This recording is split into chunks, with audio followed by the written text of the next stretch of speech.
محمد خان صاحب، راولپنڈی ڈویژن ایک اہم علاقہ پنجاب کے اندر ویسے ہی جس کی زیادہ نشستیں ہوتی ہیں وہ وفاق کے اندر ہم لوگوں کو حکومت بناتا ہوا نظر آتا ہے، اور راولپنڈی کی جن نشستوں کی بات کر رہے ہیں وہ تو اچھی خاصی نشستیں بنتی ہیں.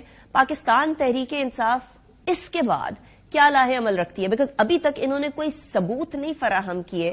ثبوت کے بارے میں انویسٹیگیشن ہوگی تو ساری چیزیں دودھ کا دودھ پانی کا پانی ہوگا. Right now it's just a statement.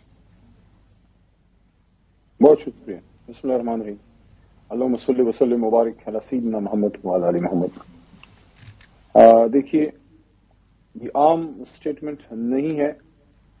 Commissioner civil bureaucracy کا باس ہوتا ہے، باپ ہوتا ہے ایک ڈویژن میں. پنجاب پاکستان کا سب سے بڑا صوبہ ہے آبادی کے لحاظ سے، اور یہ عام تاثر ہے کہ جو پنجاب جیتتا ہے وہ پاکستان جیتتا ہے. پنجاب جیتنے کے بعد آپ کو وزیر اعظم بنانے سے اللہ کے علاوہ کوئی نہیں روک سکتا. تو 9 ضلع 9 ڈویژنز ہیں، 9 کمشنرز ہیں. 9 کمشنر سے آپ بات کر لیں خدا نخواستہ، آپ کا کام آسان ہو جاتا ہے.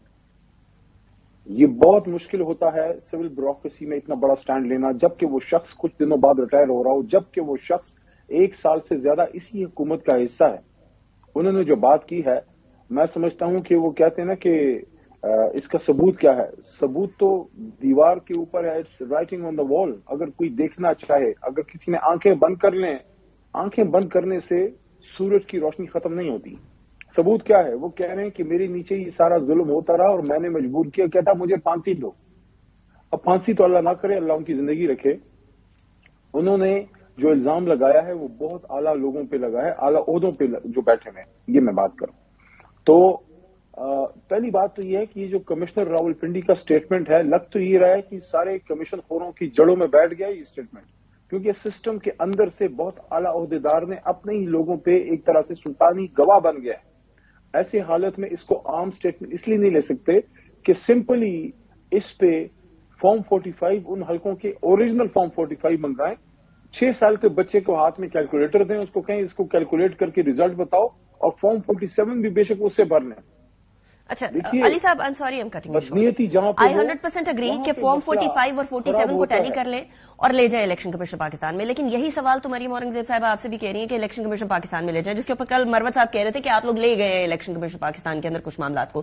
بہرحال یہ بتائیے گا، and let me be the devil's advocate over here، کہ یہ کہا جا رہا ہے کہ ان کی پولیٹیکل ایسپریشنز تھیں، غالباً ان کا پاکستان تحریک انصاف سے بہت زیادہ کوئی تعلق واسطہ تھا، اسی لیے انہوں نے سم ہاؤ دی ادر معاملات کو ٹوسٹ کرنے کے لیے پاکستان تحریک انصاف کی فیور میں لے کر جانے کے لیے یہ والی سٹیٹمنٹ دی ہے. I am being the devil's advocate over here and asking you about this statement کہ اس اسٹیٹمنٹ کے اندر کتنا وزن ہے؟ دیکھیں، ہم تو اس کا مطلب بڑے پاورفل لوگ ہیں، لیکن یہ کیا عجیب بات ہے کہ ہم اپنے لوگوں کی عزتیں نہ بچا سکے. ہم اپنے جو خواتین ہمارے گھروں میں جو پنجاب میں جن کے چار دیواری کا تقدس پامال کیا گیا، سارا کچھ بھی نہ کروا سکے. ہم ضلع شاہ کو شہادت سے نہ بچا سکے، عمران خان صاحب کو جیل جانے سے نہ بچا سکے، لیکن اپنا ایک من پسند کمشنر ہم لگوا گئے جس کے نیچے ہم ساری سیٹیں ہار گئے. یہ کیا بچوں والی بات ہے؟ یہ کہ ایک ملک میں جہاں اقربا پروری اور کرپشن اتنی عام ہے، جہاں اپنے سے بڑے کے سامنے بات کرنا جو ہے لوگ معیوب اب سمجھتے ہیں، اور حق بات کہنا جو ہے وہ جو شیر لانے کے مترادف ہے. ان حالات میں اسی بیوروکریسی کے نیچے جہاں لوگوں کے کپڑے پھاڑے گئے، خواتین کے گریبانوں پہ ہاتھ ڈالے گئے، چار دیواری کو پامال کیا گیا، اور آفیسز میں لوگوں کے ہاتھوں سے کاغذ چھینے گئے، لوگوں کو بچوں کی موجودگی میں گاڑیوں سے نکال کے، ابھی کل پرسوں کی پکچر آپ نے دیکھی ہوگی جس میں ایک چھوٹی سی گاڑی میں ایک چھوٹی سی فیملی، بچے ہیں، ماں ہے اور ان کے والد ہیں، اور ان کے ہاتھ میں صرف جرم ہے. جرم عظیم یہ ہے، اسرائیل کا ایجنڈا نہیں ہے، ہندوستان کا نہیں ہے، تحریک انصاف کا ایجنڈا ہے، اور وہ باپ کو بچوں اور خواتین کے سامنے کھینچ کے لے گئے.